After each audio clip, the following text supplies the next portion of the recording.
देवियों और स्वजनों, देश की अर्थव्यवस्था को निरंतर योगदान देने के 70 वर्ष संपन्न करने के लिए मैं ईईपीसी इंडिया टीम को बहुत बहुत बधाई देती हूँ। इस उपलब्धि के लिए मैं वर्तमान और पूर्ववर्ती सदस्यों और पदाधिकारियों को भी सराहना करती हूँ। मुझे बताया गया है कि ईईपीसी इंडिया की गतिविधियों में विस्तार किया गया है। विगत 10 वर्षों में भारत के इंजीनियरिंग एक्सपोर्ट्स $70 बिलियन से बढ़कर $115 बिलियन से कहीं अधिक हो गया है। जब हम इस बात पर ध्यान देते हैं कि पिछले दशक के दौरान अंतर्राष्ट्रीय व्यापार के क्षेत्र में अनेक चुनौतियां रही है, तो निर्यात में ये वृद्धि अधिक प्रभावशाली प्रतीत होती है। इस उपलब्धि में ईईपीसी इंडिया का भी योगदान है। इस योगदान के लिए मैं आप सबकी सराहना करती हूँ। देवियों और स्वजनों, प्राचीन काल में भारत आध्यात्म और व्यापार दोनों क्षेत्रों में विश्व का नेतृत्व करता था। भारत की इस श्रेष्ठता के अनेक डॉक्यूमेंटरी एविडेंस अभी भी उपलब्ध है।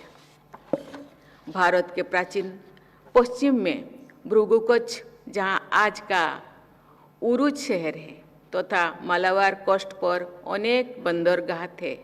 उसी तरह भारत के पूर्व में ताम्रलिप्ति, जहाँ आज का तमलुक शहर है, तथा कोरोमंडल कोस्ट पर भी अनेक बंदरगाह है।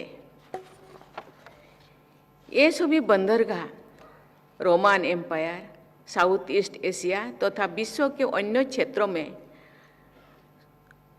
सामान लाने और ले जाने वाले जहाज से खचाखच भरे रहते थे। एक साथ एक ही देश के 100 से अधिक जहाज़ों के बड़े भारत के समुद्री तटों पर आया करते थे और सामान ले जाया करते थे। एंशिएंट इंडिया में शिप बिल्डिंग के अनेक प्रमाण मिलते हैं। विशाल नौकाओं का यानी लार्ज शिप्स का निर्माण और उपयोग किया जाता था। यदि केवल एक प्रमाण देखना हो तो अजंता की गुम्फाओं के चित्रों में आप विशालकाय नौकाओं भी चित्रों देख सकते हैं। रोमन एम्पायर में सबसे समृद्ध लोग भारत में बनी वस्तुओं का उपयोग करना अपनी शान समझते थे।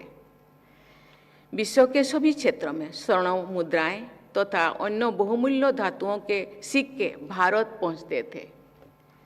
इतिहास को रोचक शैली में लिखने वाले एक समकालीन लेखक ने प्राचीन भारत के India the sink of world's most precious metals कहा है।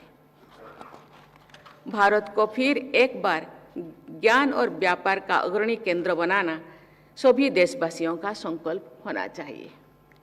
अधिक आर्थिक क्षेत्रों में एक इम्पोर्टेंट सेक्टर होने के नाते ईईपीसी को बहुत दृढ़ता के साथ संकल्प लेना चाहिए। देवियों और स्वजनों, ईईपीसी अंतर्राष्ट्रीय बाजार और भारतीय उत्पादकों के बीच में सेतु का कार्य करता है। आपको ग्लोबल वैल्यू चेन में भारत की भूमिका को तथा भारत के उद्यमियों की भूमिका को निरंतर विस्तार देना है।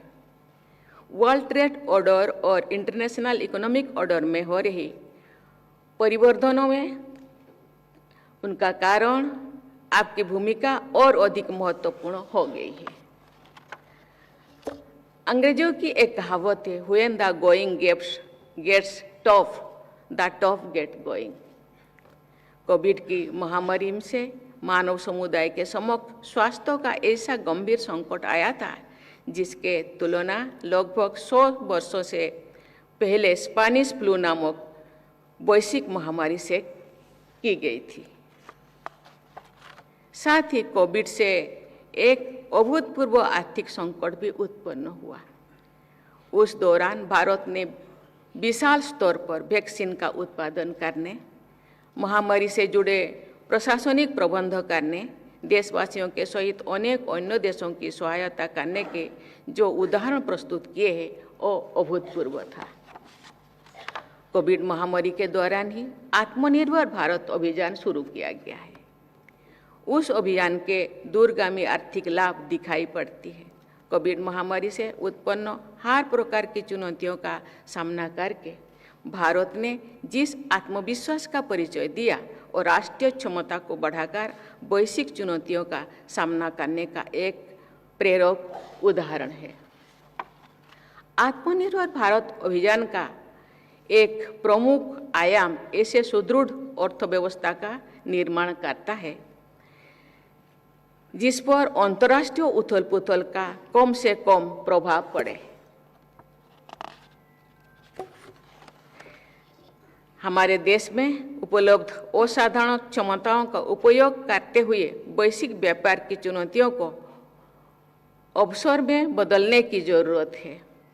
पिछले 7 दशकों के दौरान भारत के इंजीनियरिंग एक्सपर्ट्स डेस्टिनेशन में काफ़ी बदलाव हुआ है।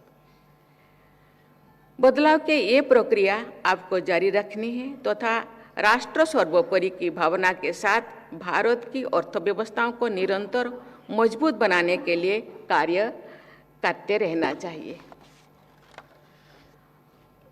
अनेक प्रतिष्ठित अंतर्राष्ट्रीय संस्थान आज हमारे देश की अर्थव्यवस्था की मजबूती को फैक्ट्स और लॉजिक के आधार पर विश्व समुदाय के प्रमुख प्रस्तुत करते हैं।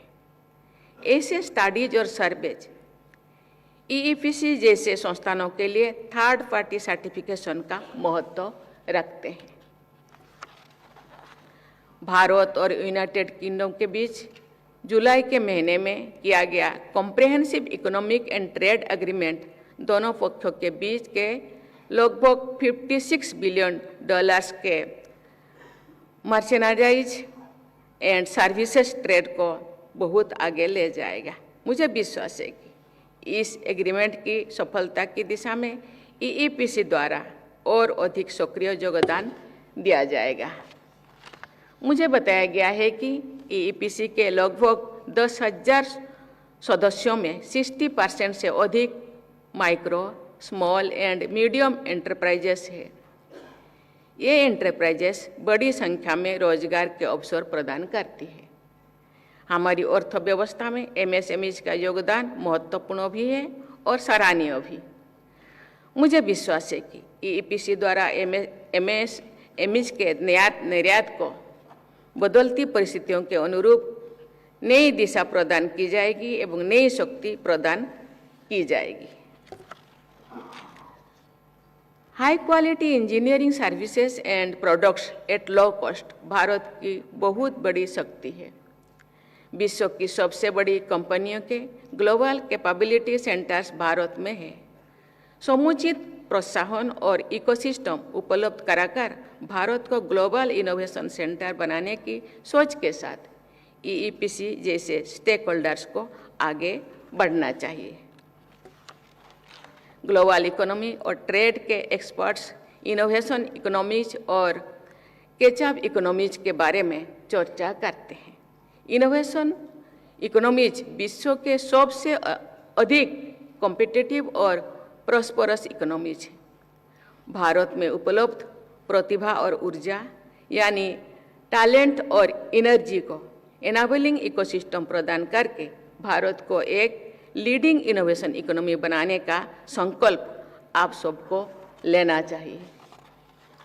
EEPC ने जो महत्वाकांक्षा लक्ष्य रखे हैं उनमें यदि परिवर्तन करना हो तो मैं ये सुझाव दूंगी कि आप अपने लक्ष्यों को और अधिक विशाल बनाएं, अपने प्रयासों को और अधिक विस्तृत बनाइए, अपने सदस्यों को और अधिक प्रोत्साहन दीजिए।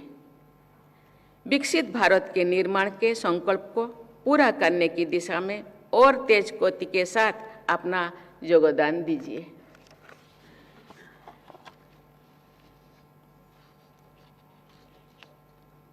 ये धरती में जो कुछ है उसी के बदौलत हम सब है। चाहे हवा हो, पानी हो, धरती के ऊपर रहने वाले जंगल हो, पहाड़ों हो, पेड़ पौधे हो, और धरती के नीचे रहने वाले खनिज पदार्थ हो, और धरती के ऊपर रहने वाले जो भी टेक्नोलॉजीज इंजीनियर के द्वारा, लोगों के एक्सपर्ट के द्वारा, लोग पारंपरिक जो उत्पादन करते हैं उनके द्वारा, उसी चीज को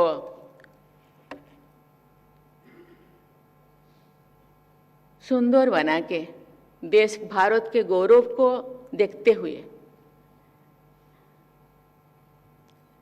भारत को समृद्ध तो करना ही है, देश को समृद्ध तो बनाना है, लेकिन साथ ही साथ जिसके लिए हम विकास का सपना देखते हैं, विकास करने के लिए सोचते हैं, जो चीजें हम लोगों के पास कुदरत ने दो चीजें हमको विरासत में दिए हैं, उनको बचा के रखना है। वो बचेगा तो हम बचेंगे और धरती बचेगा। इसीलिए चारों तरफ देख के